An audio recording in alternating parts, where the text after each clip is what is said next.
أبتفلما ريدوان حسين دات تعرفه انداس حقو كم وازا كتاتلو نيرم نسرحي كنتات صمدو قبراو مسكونا من ززنا دقو وندافرس كلهم كخيد مسجمركم قنا كم سرعات ازي إسياسي لي هو بعوتب تخطاتلو زبل كتين تأزاز وريدو زغفل ترجمان تقوصير اللي يركب سلازانه أب 4 كيلو أكتيفيست زي كونكو سرح كوين لهم مالتيو ترف إيرتران لوعلاو بحران تقراي إتا بحوحات تمرح زلا تقراي انت تتنكيفا هلو كنتات إثيوبيا بغصبت قيري سئلنا قمتاتنا نقمت حادة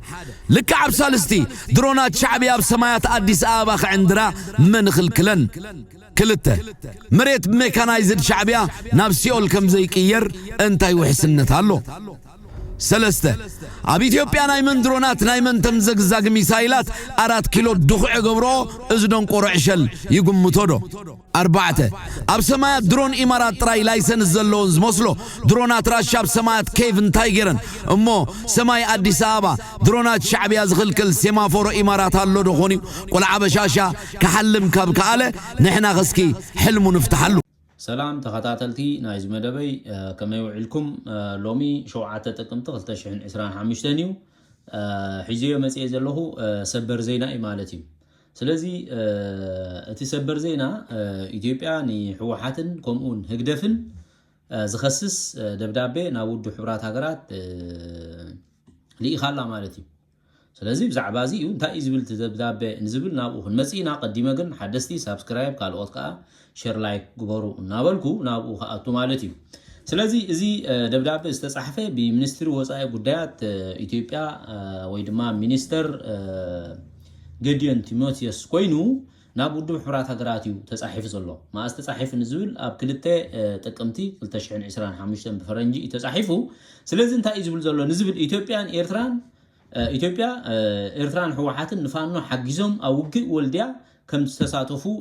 ابو خسيسا زلا مالتي سلازي نولديا فانو ولديا حز كتما ولديا حز ابز غبروز نبره كوينات كم تساتفو غليصو زلو مالتي ازوم كلتا اكلات صمدو بزبل حدش تمرت فتيروم بحبار يسرحو كم زلوون افليطلو مالتي سلازي بسم صمدو بحبار يسرحو كم زلو كلتا تقمت 2025 اب صحافو دبدابي ودو حرات هاقرات كم زبلنايو منستر وصاء قدياتنا إثيوبيا غيديون تيموثيوس انتا إلزلو زون كلتا حيلتات أبلعلي إثيوبيا كوينات كخفتو يدالو خمزلوون أفليت الله مالتي سلازي كوينات كخفتو بلعلي إثيوبياون يدالو خمزلو بتوسخي زون كلتا حيلتات فانو يمولو خمزلو ينقسقسو خمزلو ممرحيتاتون يهبو خمزلوون كسيسلو اذا خاطر علامه اب اثيوبيا زلو وشطاوي وقع نبلو كوينات بحصر زبله نمسفحو مخانون حبير له مالتي لذي اتي اب اثيوبيا زلو ግጭት نخسفحفح حوحات كونه هقدف ابزي متتتاوي يغبرلو زبل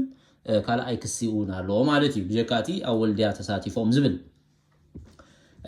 سراوي تግራይ አዘዝ سراوي تግራይን አብዚ በአካል ከምስተሳተፉን ገሊጽሎ ማለት ነው በአካል ከምስተሳተፉ ገሊጽሎ ካልኡን አብራያን ወልቃይትኑን ናይ ደባይ መጥቃዕትታት ከም ዝፈጸሙ سراوي تግራይ አብራያ ከምኡን አብ ወልቃይት ደባይ መጥቃዕቲ ፈጽሞም አብ ልዕሊ ናይ ፌደራል መንግስቲ ጉድአት ከም ዘወረዱን ገሊጽሎ ማለት ነው كمون ازي وصا غداياتنا اثيوبيا اقدمونا بحمله 2025 مالتيو ناب سكري ناي وصا غدايات امريكا ماركو ريبيو دبداب صحيفهم زنبره ابز دبداب زي ኤርትራ مسحوحات ካልኦት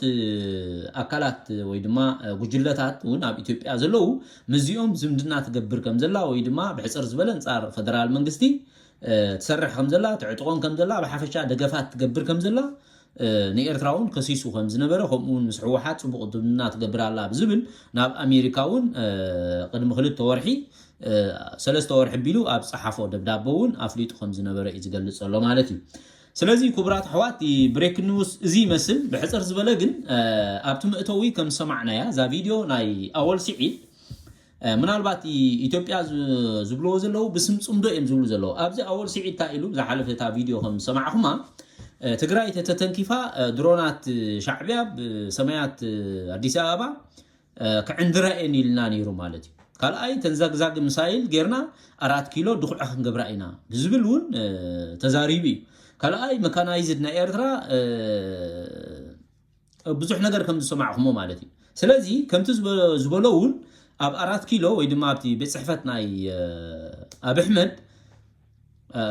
ኣወል ስዒድ ልኡኽ ናይ ኢሳያስ ምዃኑውን ተፈሊጡሎ ማለት እዩ ስለዚ ኢሳያስ ይዛረብ ዘሎ እዚ ከዓ ኣብ ኤርትራ ኣወል ስዒድ ብናቱ ድልየት ክገብሮ ከም ዘይኽእል ዓለም ትፈልጥ እያ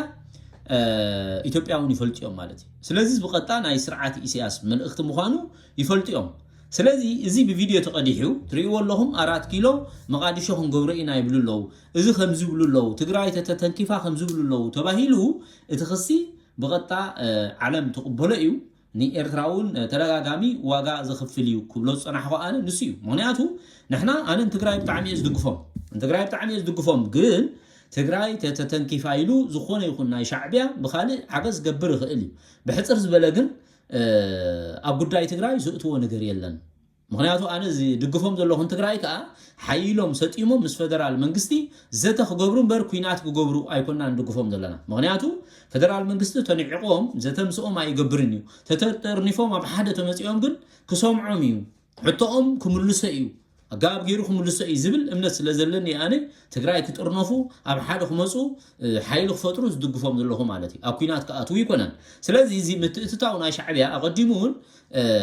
ከቢድ ዋጋ ከም ዝኽፈላ ንኢትዮጵያ ዝፍለጥ ኮይኑ ሕጂ እውን ሻዕብያ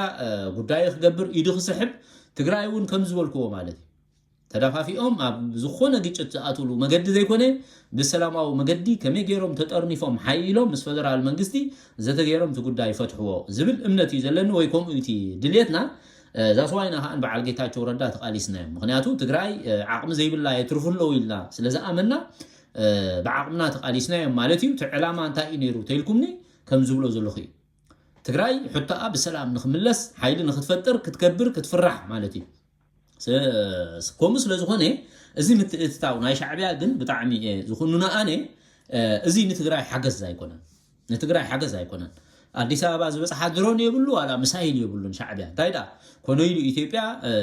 ኣብ ኤርትራ ሃይበፅሐት ኣብ ውሽጣ ከምኡ ሕምስምስ ንኽትብል ዝገብሮ ዘሎ ተንኮላት ስለዝኾነ እዚ ትግራይ እውን ክጎርሕሉ ብሓፈሻ ኣብ ኣሕመድ እውን ኣቐዲምና ደፊእኻ ንሕወሓት ናብ ኤርትራ ናብ ኢሳያስ ኣይትስደዶም ግደፍ ምስኣቶም ዕርቂ ፈጽም በዓል ጌታቸው በዓል ገለ ሒዝካ ግደፍ ኢልና እውን ኣመኺርና ኢና ማለት እዩ ስለዚ ሕጂ እውን ታፍታሕ ትግራይ ዓቅሉ ክገብሩሎም ፌደራል መንግስቲ እውን ሕቶ ትግራይ ብግቡእ ክምልስ ተስፋ ንገብር ማለት እዩ እዚ ንኢትዮጵያ ሰላም የምጽእ ተዘይ ኮይኑ ግን ከም ሰምዕ ዘለና ተኹነታት ከቢድ እዩ ብሕፅር ዝበለ ግን ዕላማ ፌደራል መንግስቲ ተደጋጋሚ ክሲ ንሻዕብያ እንታይ እዩ ዕላምኡ ተይልኩምኒ ምናልባት ምስቲ ባሕሪ ገለ ዝብሎ ዘሎ ምስቲ ባሕሪ ገለሉ እቲ ናይ ኢትዮጵያ ድሌትን ምንዮትን ፍሉጥ ኮይኑ ጽባሕ ንግሆ ናብ ኤርትራ ምትእትታው ንኽገብር እዩ ባይታ ዘጣጥሕ ዘሎ ማለት እዩ ተረጋጋሚ ክሲ ኤርትራ ከምዚ ትገብረንና ኢሉ ከምቲ ኣሜሪካ ኣብ ኢራቅን ኣፍጋኒስታንን ኣትያ ሕጊ ዘኽበረቶ ንሱ እውን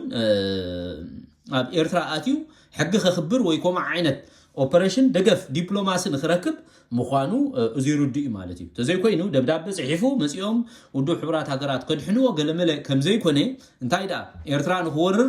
ባይታ የጣጥሕ ከም ዘሎ ኩሉ ሰብ ክፈልጥ ክኽእል ኣለዎ ስለዚ እዚ ናይ በዓል ኣወል ስዒድ ይኹን ናይ ሻዕብያ ምትእትታው ንዓና ከም ሕብረተሰብ